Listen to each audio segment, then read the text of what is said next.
नमस्कार मेरे प्यारे मित्रों। आज मैं आप लोगों के सामने श्रीमद् भागवत महापुराण के चतुर्थ स्कंद का द्वितीय अध्याय लेकर आई हूँ, अर्थात दूसरा अध्याय लेकर आई हूँ।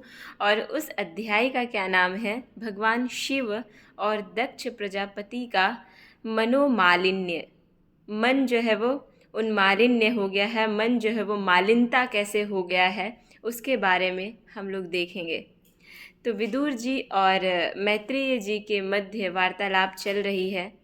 तो विदुर जी ने जो है वो मैत्रेय जी से पूछा, क्या पूछा कि ब्राह्मण प्रजापति दक्ष तो अपनी लड़कियों से बहुत ही स्नेह रखते थे, फिर उन्होंने अपनी कन्या सती का अनादर करके शीलवानों में सबसे श्रेष्ठ श्री महादेव जी से द्वेष क्यों किया? अब देखिए, दक्ष प्रजापति के दामाद थे भगवान शिव, फिर भी उन्होंने द्वेष क्यों किया, गुस्सा में उनसे क्यों आ गए, क्यों क्रोधित हैं उनसे, उसके बारे में जो है वो कथा इस अध्याय में है। तो आगे विदुर जी प्रश्न ऐसा कर रहे हैं कि महादेव जी तो चराचर के गुरु, वैर रहित, शांत मूर्ति, आत्माराम और जगत के परम आराध्य देव हैं, उनसे भला कोई और क्यों वैर करेगा, ऐसा वो कह रहे हैं। भगवान, उन ससुर और दामाद में इतना विद्वेष कैसे हो गया, जिसके कारण सती ने अपना दुस्त्यज्य प्राणों तक की बलि दे दी? यह आप मुझसे कहिए। ऐसा प्रश्न जो है वो विदुर जी मैत्रेय जी से कर रहे हैं। अब मैत्रेय जी जो है वो उत्तर देंगे इसका। देखिए, विदुर जी, पहले एक बार प्रजापतियों के यज्ञ में सब बड़े बड़े ऋषि, देवता, मुनि और अग्नि आदि अपने अपने अनुयायियों के सहित एकत्र हुए। एक बहुत बड़ा यज्ञ जो है वो संपादन हो रहा था। उसी यज्ञ में बड़े बड़े ऋषि, महर्षि, देवता, मुनि, अग्नि और उन सभी के अनुयायी अर्थात जो फॉलोअर्स थे, वो सभी उस यज्ञ में एकत्र हुए। उसी समय प्रजापति दक्ष ने भी उस सभा में प्रवेश किया। उनको भी निमंत्रण मिला होगा उस यज्ञ में, तो वो भी आए। अब वहाँ पे वो जब आए तो वे अपने तेज से सूर्य के समान प्रकाशमान थे। वो उनका जो पूरा मुखमंडल जो था वो पूरा तेज से जो है वो प्रकाशित हो रहा था और उस विशाल सभा भवन का अंधकार दूर किए देते थे।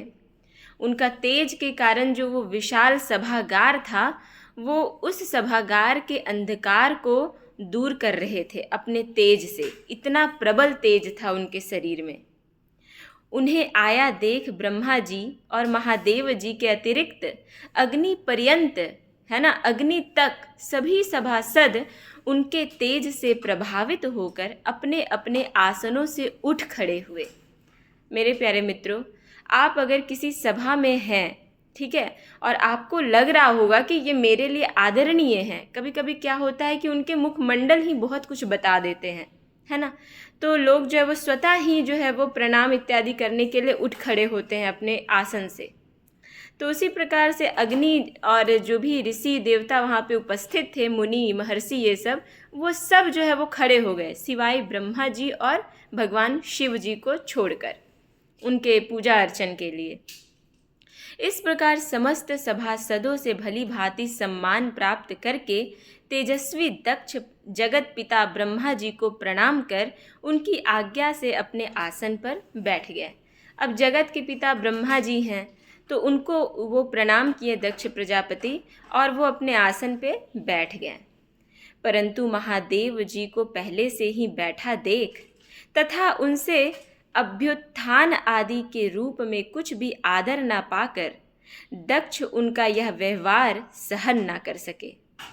अब ये व्यवहारिकता से आप जरा सोचिए कि अब कोई ससुर है ना, और दामाद है, ठीक है ना, तो दामाद जी जो है वो अब अपने ससुर को तो खड़ा होकर प्रणाम पाती करना ही चाहिए दामाद जी को, लेकिन भगवान शंकर जो है वो क्या किए, दक्ष प्रजापति को उस सभा में न उठ के प्रणाम किए और ना ही कुछ उनको दो शब्द बोले ही।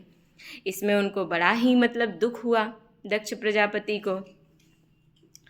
तो आदर ना पाकर दक्ष उनका यह व्यवहार सहन नहीं कर सके। उन्होंने उनकी ओर टेढ़ी नज़र से इस प्रकार देखा मानो उन्हें वे क्रोधाग्नि से जला डालेंगे। ऐसा देखा दक्ष प्रजापति उनकी ओर, जैसे लग रहा था कि क्रोध के अग्नि में उनको जला डालेंगे। फिर कहने लगे, क्या कहने लगे? देवता और अग्नियों के सहित समस्त ब्रह्मर्षि गण मेरी बात सुने। अब उस सभा में जितने भी ब्रह्मर्षि गण और देवता अग्नि उपस्थित थे, उनको वो संबोधित करते हुए कह रहे थे कि कृपया आप लोग ध्यान से मेरी बात को सुने। ऐसा कौन कह रहा है? प्रजापति दक्ष कह रहे हैं। मैं ना समझी या द्वेषवश नहीं कहता, है ना। मैं जो भी कुछ कहता हूँ वो बिना सोचे समझे नहीं कहता हूँ, और ना ही द्वेष युक्त से मैं कहता हूँ। जो मैं कहने जा रहा हूँ उसको आप लोग ध्यानपूर्वक सुनिए, बल्कि शिष्टाचार की बात कहता हूँ, है ना। द्वेषवश नहीं कहता और ना समझी बात नहीं कहता, बल्कि शिष्टाचार की बात को मैं अवश्य कहता हूँ। ऐसा दक्ष प्रजापति कह रहे हैं। क्या कह रहे हैं अब देखिए। यह निर्लज्ज महादेव समस्त लोकपालों की पवित्र कीर्ति को धूल में मिला रहा है। उनको तो क्रोध आ ही गया है, क्योंकि उनका वो इज्जत सत्कार नहीं किए, प्रणाम पाती नहीं किए, ठीक है ना। तो वही कह रहे हैं दक्ष प्रजापति कि यह निर्लज्ज महादेव समस्त लोकपालों की पवित्र कीर्ति को धूल में मिला रहा है। देखिए, इस घमंडी ने सत्पुरुषों के आचरण को लांछित एवं मटिया मेट कर दिया है। बंदर के जैसा नेत्र वाले इसने सत्पुरुषों के समान मेरी सावित्री सरीखी मृग नयनी पवित्र कन्या का अग्नि और ब्राह्मणों के सामने पानी ग्रहण किया था। इसलिए यह एक प्रकार मेरे पुत्र के समान है ना। मेरी पुत्री से ये जब विवाह किया, इस रिश्ते से ये मेरे जो है वो पुत्र के समान है। कौन? महादेव जी। उचित तो यह था कि यह उठकर मेरा स्वागत करता, मुझे प्रणाम करता, परंतु वाणी से भी मेरा सत्कार नहीं किया। चलिए, प्रणाम तो दूर की बात है, वो अपने वाणी से भी कुछ नहीं बोल पाए, है ना। तो दुख तो किसी को भी होगा, कोई भी ससुर रहे, है ना। एक आम ससुर भी रहे, या आपके ही कोई दामाद रहे, या आपके ही कोई ससुर रहे, तो दुख तो बिल्कुल ही होगा, ठीक है। तो फिर क्या कह रहे हैं दक्ष प्रजापति? हाय, जिस प्रकार शूद्र को कोई वेद पढ़ा दे, उसी प्रकार मैंने इच्छा न होते हुए भी भावीवश इसको अपनी सुकुमारी कन्या दे दी। वो अब दुख व्यक्त कर रहे हैं कि मैंने गलत किया अपनी कन्या को देकर।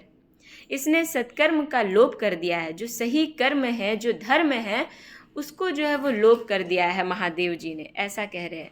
यह सदा अपवित्र रहता है। कौन? महादेव जी के बारे में अब कटाक्ष भरी वाणी से वो कह रहे हैं कि यह सदा अपवित्र रहता है, बड़ा घमंडी है और धर्म की मर्यादा को तोड़ रहा है। यह प्रेतों के निवास स्थान भयंकर शमशानों में भूत प्रेत को साथ लिए घूमता रहता है। पूरे पागल की तरह सिर के बाल बिखेरे नंग धड़ंग भटकता रहता है, कभी हंसता है, कभी रोता है। यह सारे शरीर पर चिता की अपवित्र भस्म लपेटे रहता है। गले में भूतों के पहनने योग्य नरमुंडों की माला और सारे शरीर में हड्डियों के गहने पहने रहता है। यह बस नाम भर का ही शिव है, वास्तव में है पूरा अशिव। अशिव का मतलब पता है क्या होता है? अमंगल। तो ये कह रहे हैं दक्ष प्रजापति कि ये नाम मात्र का बस शिव है तो ये अशिव, क्योंकि ये अधर्म करता है, ऐसा उनके दृष्टिकोण में है। जैसे यह स्वयं मतवाला है, वैसे ही इसे मतवाले ही प्यारे लगते हैं। भूत प्रेत प्रमत आदि नीरे तमोगुणी स्वभाव वाले जीवों का यह नेता है। अरे, मैंने केवल ब्रह्मा जी के बहकावे में आकर ऐसे भूतों के सरदार, आचारहीन और दुष्ट स्वभाव वाले को अपनी भोली भाली बेटी ब्याह दी। ऐसा दक्ष प्रजापति कह रहे हैं। अब जो है वो मैत्रेय जी विदुर जी से क्या कह रहे हैं सुनिए। दक्ष ने इस प्रकार महादेव जी को बहुत कुछ बुरा भला कहा, तथापि उन्होंने इसका कोई प्रतिकार नहीं किया। इतना कहने के बाद भी भगवान महादेव जो है वो कुछ भी एक शब्द तक नहीं बोले। वे पूर्ववत निश्चल भाव से बैठे रहें, जैसे पहले बैठे थे उसी तरीके से वो आसन पे विराजमान रहे। इससे दक्ष के क्रोध का पारा और भी ऊंचा चढ़ गया और हाई हो गया, बिल्कुल क्रोध में आ गए भयंकर, और वे जल हाथ में लेकर उन्हें शाप देने को तैयार हो गए। दक्ष ने कहा, यह महादेव देवताओं में बड़ा ही अधम है। अब से इसे इंद्र, उपेंद्र आदि देवताओं के साथ यज्ञ का भाग नहीं मिलेगा, ऐसा उन्होंने शाप दे दिया। उपस्थित मुख्य सभासदों ने उन्हें बहुत मना किया। जो वहाँ पे उपस्थित सभासद थे वो कहें कि आप ठहर जाइए, आप जो भी बोलने जा रहे हैं थोड़ा सोच लीजिए, है ना। बहुत मना किया, लेकिन ये थोड़ा भी नहीं माने, परंतु उन्होंने किसी की ना सुनी, महादेव जी को शाप दे ही दिया। फिर वे अत्यंत क्रोधित हो उस सभा से निकलकर अपने घर चले गए। कौन? दक्ष प्रजापति। जब श्री शंकर जी के अनुयायियों में अग्रगण्य नंदीश्वर को मालूम हुआ कि दक्ष ने शाप दे दिया है, तो वे क्रोध से तमतमा उठे और उन्होंने दक्ष तथा उन ब्राह्मणों को जिन्होंने दक्ष के दुर्वचनों का अनुमोदन किया था बड़ा भयंकर शाप दिया। अब नंदीश्वर को जब पता चला कि भगवान शंकर को शाप दे के दक्ष प्रजापति चले गए हैं, और जो दक्ष प्रजापति को अनुमोदन कर रहे थे जो ब्रह्मर्षिगण, उनको भी जो है वो बिल्कुल दुर्वचन, गलत वचनों से ये करके और दक्ष को दुर्वचनों का अनुमोदन किया, उसको जो है वो बहुत भयंकर उन्होंने शाप दिया। क्या शाप दिया देखिए। वे बोले, कौन? नंदीश्वर। नंदीश्वर बोले, जो इस मरण धर्मा शरीर में ही अभिमान करके किसी से भी द्रोह ना करने वाले भगवान शंकर से द्वेष करता है, वह भेद बुद्धि वाला मूर्ख दक्ष तत्व ज्ञान से विमुख ही रहेगा। उसको कभी भी जो है वो तत्व ज्ञान की प्राप्ति नहीं हो पाएगी, कभी भी उसे जो है वो आत्मज्ञान की प्राप्ति नहीं हो पाएगी। यह चातुर्मास से यज्ञ करने वालों को अक्षय पुण्य प्राप्त होता है। जो मनुष्य चातुर्मास यज्ञ करता है उसे कभी न क्षय होने वाला पुण्य की प्राप्ति होता है आदि।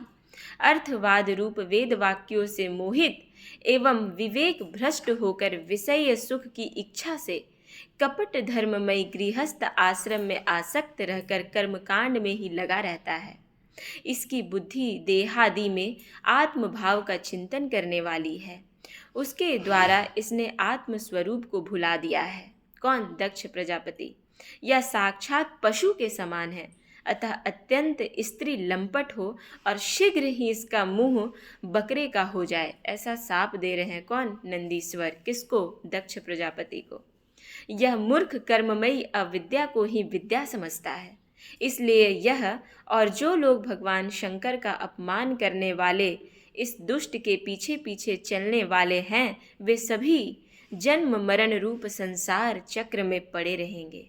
उन्हें कभी भी तत्व का जो है वो ज्ञान नहीं मिल पाएगा, ऐसा जो है वो नंदीश्वर भगवान शाप दे रहे हैं। वेद वाणी रूप लता फल श्रुति रूप पुष्पों से सुशोभित है। उसके कर्म फल रूप मनमोहक गंध से इसके चित्त क्षुब्ध हो रहे हैं। इससे ये शंकर द्रोही कर्मों के जाल में ही फंसे रहें।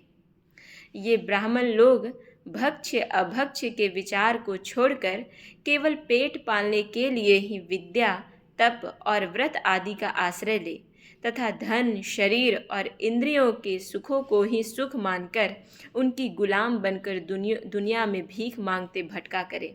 ऐसा इन्होंने शाप दे दिया है। इतने मतलब क्रोध में आकर ये क्या क्या शाप दे रहे हैं देखिए। नंदीश्वर के मुख से इस प्रकार ब्राह्मण कुल के लिए शाप सुनकर उसके बदले में भृगु जी ने यह दुस्तर शाप रूप ब्रह्म दंड दिया। अब भृगु जी को जब ये चीज़ पता चला कि नंदीश्वर जो है वो पूरे ब्राह्मण कुल को शाप दे रहे हैं, ठीक है ना, क्रोध में आके, तब जो है वो भृगु जी उसके बदले में जो है वो ब्रह्म दंड का जो है वो शाप देते हैं। जो लोग शिव भक्त है तथा जो उन भक्तों के अनुयायी है, वे सत शास्त्रों के विरुद्ध आचरण करने वाले और पाखंडी हो। जो लोग शौच आचार विहीन, मंद बुद्धि तथा जटा, राख और हड्डियों को धारण करने वाले हैं, वे ही शैव संप्रदाय में दीक्षित हो। जिसमें सुरा और आसव ही देवताओं के समान आदरणीय हैं। अरे, तुम लोग जो धर्म मर्यादा के संस्थापक एवं वर्णाश्रमियों के रक्षक वेद और ब्राह्मणों की निंदा करते हो, इससे मालूम होता है तुमने पाखंड का आश्रय ले रखा है। ऐसा कौन कह रहे हैं? महर्षि भृगु कह रहे हैं। यह वेद मार्ग ही लोगों के लिए कल्याणकारी और सनातन मार्ग है। पूर्व पुरुष इसी पर चलते आए हैं। जो हमारे पूर्वज हैं वो वेद मार्ग को ही अपनाए हैं और इसके मूल साक्षात श्री विष्णु भगवान है। और वेद का जो मूल है, वेद का जो साक्षात मूल है भगवान, वो भगवान श्री हरि हैं, भगवान श्री विष्णु भगवान हैं। तुम लोग सत्पुरुषों के परम पवित्र और सनातन मार्ग स्वरूप वेद की निंदा करते हो। इसलिए उस पाखंड मार्ग में जाओ जिसमें भूतों के सरदार तुम्हारे इष्ट देव निवास करते हैं। ऐसा भृगु जी जो है वो कह रहे हैं। श्री मैत्रेय जी कहते हैं विदुर जी से कि विदुर जी, भृगु ऋषि के इस प्रकार शाप देने पर भगवान शंकर कुछ खिन्न से हो वहाँ से अपने अनुयायियों सहित चल दिए। अब शंकर भगवान जब पूरा ये सब बात संवाद जब सुन लिए तो उनको थोड़ा गुस्सा तो आएगा ही। उनके बारे में कोई बुरा भला कह रहा है, ठीक है, तो उनको तो गुस्सा आ ही रहा है। तो वो अपने अनुयायियों सहित जो है वो वहाँ से उस यज्ञ सभा से निकल गए। वहाँ प्रजापति लोग जो यज्ञ कर रहे थे उसमें पुरुषोत्तम श्री हरि ही उपास्य देव थे। वह यज्ञ 1000 वर्ष में समाप्त होने वाला था। मेरे प्यारे मित्रों, यज्ञ की जो समय अवधि थी वो देखिए यहाँ पे वर्णन आया है कि यज्ञ का जो कार्यकाल होता था वो 1000 वर्ष तक जो है वो यज्ञ लगातार चलता था, एकक यज्ञ। अभी भी आप देखिएगा कि जो दर्श पौर्णमास याग इत्यादि जो होता है वो पूरा जीवन पर्यंत होता है। अगर कोई व्यक्ति दीक्षा ले लिया हो यज्ञ को करने के लिए तो वो अपने जीवन के अंत तक जो है वो करता है और उसी अग्नि से फिर उसका दाह संस्कार होता है, जिस अग्नि से वो पूरा जीवन भर यज्ञ कर रहा होता है ना। पति पत्नी दोनों का दाह संस्कार जो है वो हवन कुंड वाले अग्नि से ही होता है। तो इस प्रकार से अभी भी यज्ञों का जो वो प्रचलन बहुत ही विस्तार से है, लेकिन पूरे भारत में पूरा जोर शोर से नहीं है, ये कहीं कहीं ही जो है वो देखा जा रहा है। उसे समाप्त कर उन प्रजापतियों ने श्री गंगा यमुना के संगम में यज्ञांत स्नान किया। यज्ञ के अंत में जो है वो श्री गंगा यमुना का जहाँ संगम है वहाँ पे जाकर उन्होंने स्नान किया सभी। और फिर प्रसन्न मन से वे अपने अपने स्थान को चल दिए। और सारा जो है वो यज्ञ जब समाप्त हो गया तो वो सारे ऋषि मुनि जो भी वहाँ उपस्थित हुए थे, देवतागण जितने भी लोग वहाँ उपस्थित हुए थे, सब अपने अपने जगह को चले गए। तो इस प्रकार से मेरे प्यारे मित्रों, आप देखें कि दक्ष प्रजापति क्यों क्रोधित हुए भगवान शिव से और क्यों वो दुख व्यक्त कर रहे हैं, ये आपको इस अध्याय के माध्यम से पता चला। और फिर देखेंगे हम लोग आगे कि किस प्रकार से सती का सतीत्व होता है और किस प्रकार से जो है वो आगे की कथा ये भी चलने वाली है। दक्ष प्रजापति, भगवान शिव और सती के मध्य का जो है ये सारा कथा अभी चलेगी अभी लगातार। तो हम लोग जो है वो इस कथा को जानेंगे।